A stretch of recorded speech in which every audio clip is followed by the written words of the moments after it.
स्वागत है बच्चों आप सभी का अपने YouTube चैनल पर। मैं गौतम प्रसाद। आज जो बच्चे हम बात करेंगे इस क्वेश्चंस में, हमारा जो ये है बीए प्रोग्राम फर्स्ट ईयर के लिए सेमेस्टर 2 का है बच्चों। हिंदी का क्वेश्चंस है बच्चों, ठीक है ना। AE ठीक है ना। तो इसमें जो हम आज बात करेंगे बच्चों, ये सभी के लिए इंपॉर्टेंट है बच्चों। ये सिर्फ ध्यान से देखेगा ये वीडियो, ठीक है ना। चलिए हम बात करते हैं। सबसे पहले जो हमारा 100 मार्क्स का होता है, हर एक बच्चे क्या करें, अपने पेज के नीचे रोल नंबर और वो अपना क्या कहते हैं, रोल नंबर और अपना नाम ज़रूर लिखें बच्चों, ठीक है ना। A4 साइज़ होनी चाहिए। और एक चीज़ याद ध्यान रखिएगा बच्चों, यह सभी आप सभी के लिए, यदि ये वीडियो पसंद आती है, बेनिफिशियल तो लाइक शेयर कमेंट ज़रूर कीजिएगा। सब्सक्राइब करना ना भूलें बच्चों, क्योंकि इससे आपको रेगुलर अपडेट मिलता रहेगा, ठीक है ना। आप सभी का रिस्पांस अगर अच्छा रहा तो और भी सारे फर्स्ट ईयर के जितने भी जो हैं सारे सब्जेक्ट बना दिए जाएंगे, ठीक है ना। चलिए हम स्टार्ट करते हैं। सबसे पहला बच्चों अब आते हैं बच्चों, हमारा जो क्वेश्चन दे रखा है, संप्रेषण का महत्व बताते हुए विभिन्न मॉडलों पर प्रकाश डालिए। संप्रेषण मतलब क्या होता है बच्चों? सबसे पहले मैं आपको बताता हूँ। संप्रेषण मतलब, जैसे कि मैं आपसे बात कर रहा हूँ, ये भी एक संप्रेषण का माध्यम है। तो ये संप्रेषण का कौन सा माध्यम है? मौखिक, क्योंकि मौखिक रूप में मैं आपको बोल रहा हूँ। लेकिन जो संप्रेषण का जो मौखिक रूप बोला जाता है बच्चों, उसके ऊपर विश्वास नहीं किया जाता है, ठीक है ना। मतलब क्या है, मतलब उसके ऊपर हम निर्णय नहीं ले सकते। हमें लिखित में दस्तावेज चाहिए होते हैं। जितने भी कानूनी कार्रवाई जितनी भी होती है सरकारी कार्यालय में, वो सारी लिखित रूप में देखी जाती है। तो संप्रेषण वैसे जो मौखिक है, जब कोई संदेश मौखिक अर्थात मुख से बोला जाता है, तो बोलकर भेजा जाता है, तो उसे हम क्या कहते हैं? मौखिक संप्रेषण कहते हैं। ये भाषण, मीटिंग, सामूहिक परिचर्चा, सम्मेलन, टेलीफोन बातचीत, रेडियो, इन सभी पर होती है, ठीक है ना।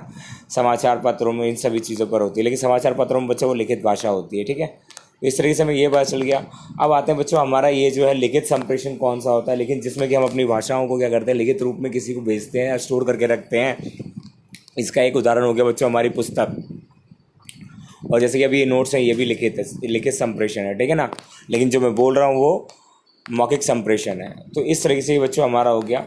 अब आते हैं गैर शाब्दिक संप्रेषण कौन से होते हैं बच्चों। जो गैर शाब्दिक जो संप्रेषण है, किस तरीके से होते हैं बच्चों? ऐसे संप्रेषण जिसके शब्दों का प्रयोग नहीं होता, गैर शाब्दिक संप्रेषण कहलाता है। मतलब कि जिसमें कि हम क्या करते हैं, शब्दों का प्रयोग भी नहीं करते, और ना ही हम उसमें क्या करते हैं बच्चों, और ना ही हम उसमें मौखिक का प्रयोग करता है। हम उसमें क्या करते हैं, सांकेतिक का प्रयोग करते हैं। तस्वीर, आकृति दिखाना, जैसे कि सर ने उंगली दिखा दी तो सब क्या होते हैं, बच्चे शांत हो जाते हैं क्लास में, इस तरीके से, ठीक है ना।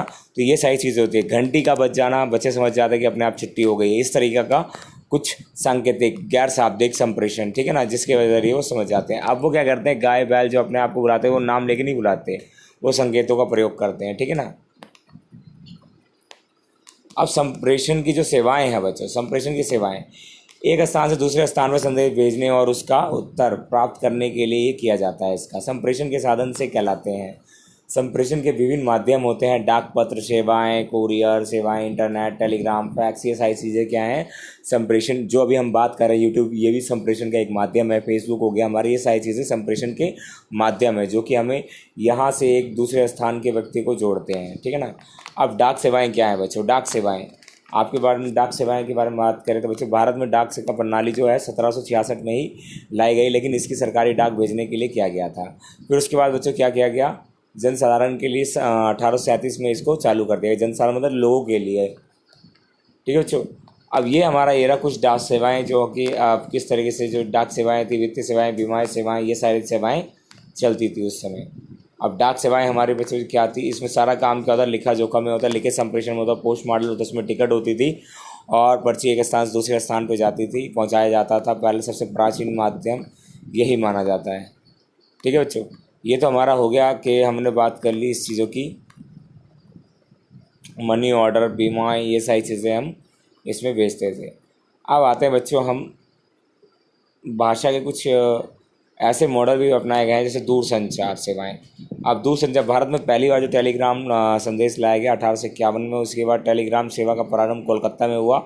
आपको पता है अंग्रेज जितने भी आए सारे कोलकाता से आए, इसीलिए और कोलकाता में मोस्टली जितने भी सारी चीज़ें स्टार्ट हुई, ठीक है। तो ये हमारा बहुत बड़ा प्रश्न है और ये भी आसानदायक है। यदि आप सभी को ये वीडियो पसंद आए तो लाइक शेयर कमेंट जरूर करें बच्चों। Thank you so much. इस तरीके से देखते रहें आप। और ये आपने देखा किस तरीके से मैं आपको PDF दिखा रहा हूँ सब आसानी से। अब संप्रेषण के मॉडल कौन कौन से बच्चों? अरस्तु। अब अरस्तु ने क्या कहा है बच्चों? अरस्तु जैसे जैसे ये थॉट ये होते हैं, इन्होंने अपना ओपिनियन दिया है। संप्रेषण मॉडल पर विचार करने वाले पहले व्यक्ति थे अरस्तु। संप्रेषण के तत्वों को महत्वपूर्ण मानते हैं। वो क्या कहते हैं, संदेश और प्राप्तकर्ता लेकिन अरस्तु अपने मॉडल के प्रत्येक को ज़्यादा महत्वपूर्ण मानते हैं।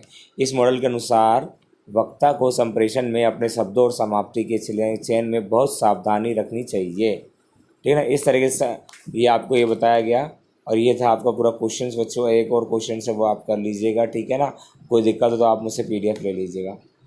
तब तक के लिए वीडियो देखते रहें। Thank you so much. ये देखते रहे किस तरीके से यहाँ पे हो रखा है, ये सारी चीज़ देख लीजिए आप। संप्रेषण के माध्यम जन संचार माध्यमों की भूमिका पर प्रकाश, ये सारी चीज़ बता दी आपको। दूसरा है हमारा प्रश्न, आगे चलिए अब हम आगे बढ़ते हैं, ठीक है।